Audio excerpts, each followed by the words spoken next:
بسم اللہ الرحمن الرحیم۔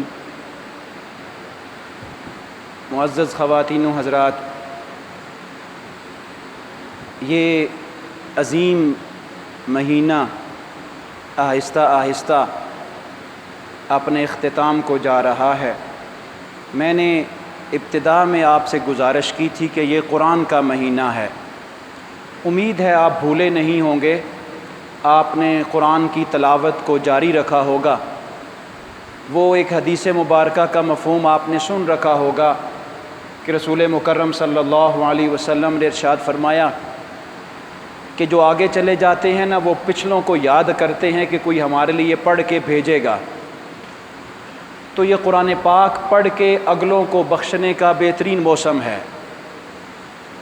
اس کے ساتھ تعلق کو قائم رکھیے۔ ہم پلان کر رہے ہیں کہ انشاءاللہ یہ ویکنڈ چھوڑ کے اگلے 2 ویکنڈ میں اتوار والے دن بچوں کے لیے 2 مختلف اتوار میں قرآن کمپٹیشن رکھا جائے، ان کے ریڈنگ کا، ان کے تلفظ کا، تاکہ یہ مہینے میں بچے جتنا میکسیمم قرآن ریڈ کر سکیں اور اس کمپٹیشن کے اس وجہ سے شاید بچے زیادہ سے زیادہ قرآن پڑھیں۔ وہ ہم کوشش کریں گے 2 سیگمنٹ رکھنے کی، پہلے چھوٹی عمر کے بچوں کے لیے اور دوسرا ویکنڈ بڑی عمر کے بچوں کے لیے، اور پھر ان کو انشاءاللہ ختم قرآن کی محفل میں ان کو انعام تقسیم کیا جائے گا۔ یہ ایک مناسب موقع بھی ہے تاکہ بڑوں کے ساتھ ساتھ چھوٹے بھی قرآن سے تعلق قائم کر سکیں۔ یقین جانیے یہ بڑا بابرکت مہینہ ہے، قرآن کے نزول کا مہینہ ہے، اور جتنا ہو سکے اس مہینے میں آپ قرآن پڑھ لیجئے، قرآن کے ساتھ اپنے تعلق کو قائم کر لیجئے۔ آج کی تلاوت ہماری سورۃ الانعام مکمل اس میں شامل ہے، اور یہ مدنی سورت ہے۔ اس میں بہت سارے چوپاؤں کا، مویشیوں کا ذکر کیا گیا۔ کون کون سے مویشی اللہ رب العزت نے امت مسلمہ کے لیے حلال کیے ہیں، ان کا ذکر کیا گیا۔ اس میں موسٹلی یہ صورت اللہ رب العزت کی وحدانیت، اس کی کاریگری، اس کی کائنات کے تخلیق اور کائنات کے مختلف رنگ اور کائنات میں بکھری ہوئی نشانیاں، فصلوں کو، مویشیوں کو، کس طرح کے مویشی، پرندے کس طرح کے پرندے، اور حشر میں کون انکار کر سکتا ہے قیامت کے دن کا۔ زیادہ تر یہ صورت ہے مدنی، لیکن اس میں بہت سارے معاملات جو ہیں وہ مکی صورتوں جیسے ہیں، جیسے اللہ رب العزت کی وحدانیت کا ذکر، اس کی تخلیق کاریگری کا ذکر، سابقہ قوموں کا ذکر کیا گیا۔ کیا آپ نے نہیں دیکھا کہ ہم نے کیسے ان کو ہلاک کیا؟ اور پھر وہ یہ کہتے ہیں کہ فرشتوں کو رسول بنا کے بھیج دیا جاتا۔ اگر ان کو بھیج دیا جاتا تو یہ کیسے ہدایت پاتے، فرشتوں سے کیسے نظام حاصل کرتے؟ اے رسول صلی اللہ علیہ وسلم، آپ سے پہلے رسولوں کو بھی قوموں نے جھٹلایا ہے، ان کے ساتھ بھی انہوں نے استہزاء کیا ہے۔ یہ اس بات کا اظہار کرتے ہیں کہ قیامت نہیں آئے گی۔ ان کو بتائیے قیامت آ کے رہے گی، اور جب آئے گی نا، اس وقت یہ واپس پلٹ نہیں سکیں گے، حسرت کریں گے کاش ہمیں واپس پلٹا دیا جائے۔ اور اللہ رب العزت کی وہ ذات ہے جس نے مختلف رنگ دنیا میں بکھیرے ہیں، اور تکلیف بھلائی یہ دونوں اللہ کریم کی طرف سے آتے ہیں۔ جب ان کے پاس تکلیف آتی ہے تو گڑ گڑاتے ہیں، جب بھلائی آتی ہے تو خوش ہو جاتے ہیں اور پھر اللہ کو بھول جاتے ہیں۔ اور فرمایا کہ یہ باقی کتابیں بھی اللہ کریم نے نازل کی ہیں، کتاب قرآن بھی اللہ رب العزت نے تمہاری طرف نازل کیا ہے، تم اس کو بھول کیوں جاتے ہو؟ بار بار اللہ رب العزت اپنے بنانے والی ذات کے اوپر بہتان ترازیاں کرتے ہیں، اور کبھی قرآن جب آیت پڑھ جاتی ہے تو کانوں میں وقر آ جاتا ہے، کانوں میں پردے آ جاتے ہیں، اور یہ کہتے ہیں ہمارے تک آیتیں پہنچتی نہیں ہیں۔ جب یہ ایسا کر رہے ہیں، ان کو علم نہیں ہے کہ کل قیامت کے دن یہی موقع ان کے پچھتاوے کا باعث بن جائے گا۔ دنیا کی زندگی لہو و لعب ہے، اس کی کوئی حقیقت نہیں ہے، چاہے انسان جتنا مرضی اس دنیا میں رہ لے اور حاصل کر لے۔ یاد رکھ لیجئے، دنیا گزارنے کے بعد اللہ سے ملاقات ہوگی، اور اللہ پھر پوچھے گا قیامت دنیا میں رہ کر کے تم میری آیتوں کو جھٹلاتے تھے، تو دنیا کی زندگی میں تم کب تک جھٹلاتے رہے جو اب عارضی زندگی تھی؟ اور پہلے انبیاء نے بھی اتنی تکالیف پہ صبر کیا، آپ کو بھی صبر کرنا ہے۔ اور پھر حق اللہ رب العزت نے جب بھی نازل فرمایا واضح کر دیا ہے۔ اللہ رب العزت نے پرندوں کو، جانوروں کو دنیا میں بنا کر پھیلایا، انسانی طبیعت کے مطابق، اللہ رب العزت پہلی امتوں کو جب وہ انکار کر دیتے تھے ان کے اوپر عذاب نازل فرما دیتا تھا، اور کبھی واضح طور پر اور کبھی چھپ کر کے. اور پھر اللہ رب العزت نے رسولوں کو بھیجا، رسولوں کی چین مسلسل رکھی ہے تاکہ وہ ایمان کا اعلان کریں، لوگوں کی اصلاح کا اعلان کریں. اور اے رسول صلی اللہ علیہ وسلم ان لوگوں کو بتائیے کہ اللہ ان کے ساتھ ہے. اگر یہ لوگ مشرکین کی تکالیف سے پریشان ہوتے ہیں تو ان کو دلاسا دیجئے، اللہ رب العزت اوپر بیٹھ کر ان کو سلام پیش کرتا ہے، ان کی تکالیف پر نازل ہونے کو اطمینان دلاتا ہے.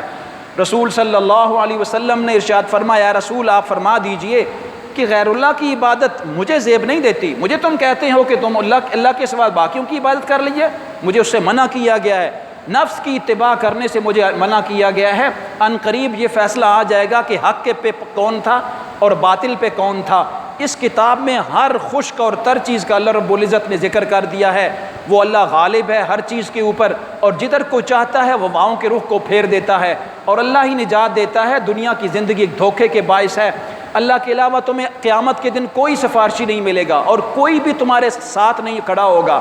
اللہ رب العزت حقیقی رہنما ہے جو اس دنیا میں لوگوں کی رہنمائی کے لیے مختلف راستے اس نے بنائے، انبیاء کا سلسلہ بنایا.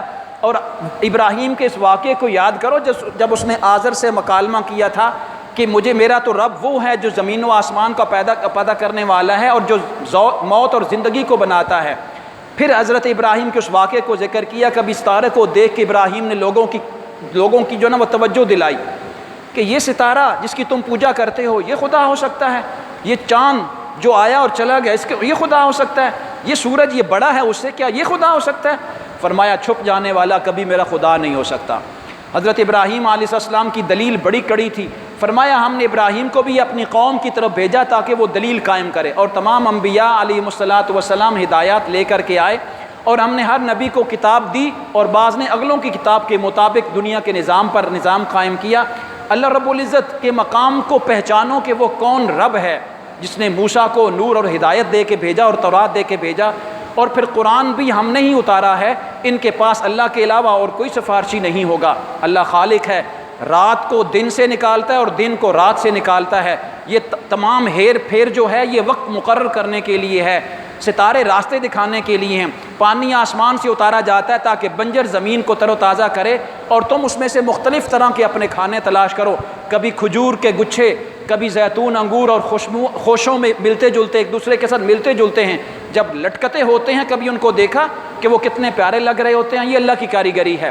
زمین و آسمان کا وہ موجد ہے، نظریں اس کی طرف نہیں پلٹ سکتی، وہ نظروں کی طرف پلٹ سکتا ہے. مشرکین سے اعراض کر لو اس لیے کہ کبھی بات نہیں مانیں گے. دیگر خدا کو، ان کے دیگر خداؤں کو تم برا بھلا نہ کہا کرو. یہ آیت بڑی پیاری ہے، خاص کر اس وقت جب انسان کا انٹریکشن دیگر تہذیبوں سے ہو نا، تو ہمیں کبھی بھی دیگر تہذیبوں کو لان تان کرنے کا حکم نہیں دیا گیا، یاد رکھ لیجئے. اور اللہ رب العزت نے واشگاف الفاظ میں دیگر مذاہب کے خداؤں کو برا بھلا کہنے سے منع کیا ہے. یہ اسلامی تہذیب کا رنگ اور امتیاز ہے. ساتھ ہی ساتھ ارشاد فرمایا کہ فرشتے بھی آتے ہیں ایمان لے کر، ایمان اگر فرشتے بھی ان کے اوپر نازل کر دیے جاتے تب بھی یہ ایمان نہ لاتے. جھوٹی باتیں جب یہ دنیا میں سرکش شیاطین سے سنتے ہیں نا تو یہ سمجھتے ہیں کہ یہ حق ہیں، حالانکہ یہ حق نہیں ہیں. اور اے رسول وہ آپ کو بہکا رہے ہیں، وہ آپ کو طرح طرح کے لالچ دے رہے ہیں. سچائی مکمل ہو کے رہے گی، ان سے کہیے ایسا نہ کیجئے. یہ لوگوں کے دلوں میں مختلف وسوسے ڈالتے رہیں گے. اور اللہ وہ ہے جو مردوں کو زندہ کرتا ہے. گمراہ لوگ ہی ہمیشہ مجرم ہوں گے اور اللہ رب العزت کے دن، کل قیامت کے دن اس کے سامنے کھڑے ہوں گے. اللہ جسے چاہتا ہے نا اس کو ہدایت کے لیے اس کے سینے کو کھول دیتا ہے اور وہ ہدایت کے متلاشی ہدایت حاصل کر لیتا ہے. سیدھا راستہ اللہ کا ہی سیدھا راستہ ہے اور وہی سلامتی کا راستہ ہے. قیامت کے دن اللہ رب العزت ان گمراہ جنوں کو اللہ کے ساتھ مکالمہ کرتے ہوئے دکھائے گا کہ کیسے اللہ رب العزت نے ان کو بھیجا اور انہوں نے لوگوں کو گمراہ کیا. رسول تو وہی لے کے آئے تھے اور ہر ایک کا درجہ اپنا اپنے مقام پہ تھا. اللہ صاحب رحمت ہے، وہ لوگوں کے اوپر اپنی رحمت برساتا ہے. کبھی تم نے دیکھا فصلوں کی طرف، کبھی مویشیوں کی طرف دیکھا کہ کوئی ایسے مویشی ہیں جو رینگ کے چلتے ہیں، کوئی چوپاؤں پہ چلتے ہیں، اور پھر کچھ ایسے ہیں جن کو تم نے خوراک کا باعث بنایا، کچھ ایسے ہیں جن کو تم نے مال برداری کا باعث بنایا. یہ سارے اللہ رب العزت نے آپ کے لیے بھیجے ہیں. اور پھر باغات کا پیدا کرنے والا بھی وہ ہے. اور پھر اس میں سے 8 جوڑے ہیں دو بھیڑوں کے دیکھو، دو بکریوں کو دیکھو، دو اونٹوں کو دیکھو، دو گائے کو دیکھو، دو دو کیوں بنائے؟ اس لیے کہ افزائش چلتی رہے اور دنیا میں تمہارے لیے مال حلال رہے، اور حلال مال تمہارے لیے بنایا اس لیے گیا ہے تاکہ تم اس کو حلال سمجھ کے کھاؤ۔ ہاں کچھ چیزیں حرام بھی ہیں، جیسے مردار کا گوشت ہے، خون ہے جو رگوں سے نکلتا ہے، خنزیر کا گوشت ہے، غیر اللہ کے نام پہ کیا جانے والا وہ ذبح ہے، وہ بھی حرام ہے۔ اور یہودیوں کے لیے کچھ چیزیں ہم نے حرام قرار دے دی تھی، اور یہ اس وجہ سے کی تھی کہ انہوں نے اللہ کا عہد توڑا تھا، جیسے ناخنوں والا جانور اور جانور کی اوپر والی چربی، وہ آنتوں کے جو اوپر نیچے ہوتی ہے وہ والی، اللہ رب العزت نے ان کو لیے حرام قرار دے دی صرف اس لیے کہ انہوں نے اللہ کا عہد توڑا تھا، حالانکہ اس سے پہلے اللہ نے ان کے لیے حلال کر رکھا تھا۔ اللہ نے وہی کا ایک نظام مقرر کر رکھا ہے، اور یہ پہلی قوموں کے اوپر بھی تھا۔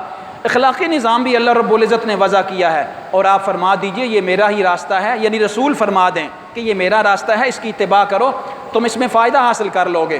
اور ہم نے تمہارے اوپر آیتیں نازل فرمائی ہیں اس لیے کہ رب کی طرف سے جو آتا ہے وہ سراپا ہدایت و رحمت ہوتا ہے۔ تفرقہ نہ ڈالنا، قوم کو کہہ دو کہ بکھر نہ جانا، اس سے تمہیں نقصان پہنچے گا، اور نیکی کا اجر ہمیشہ 10 گنا ہوگا، اور برائی کا اجر اسی برائی کی مثل ہوگا۔ یہ اللہ کی رحمت ہے۔ اور اے رسول آپ ان سے کہہ دیجئے یہ میرا راستہ اور یہی سیدھا راستہ ہے، میرا سب کچھ، میری زندگی، میرا موت، میرا جینا مرنا سب اللہ کے لیے ہے، اور جو اللہ کریم کی طرف پلٹ کے آتا ہے وہ 10 نیکیوں اور 10 اجروں کے برابر ثواب پاتا ہے، اور جو چلا جاتا ہے اللہ سے دور ہٹ جاتا ہے، اللہ رب العزت کو قیامت کے دن سامنے لائیں گے۔ دعا ہے اللہ کریم عمل کی توفیق عطا فرمائے۔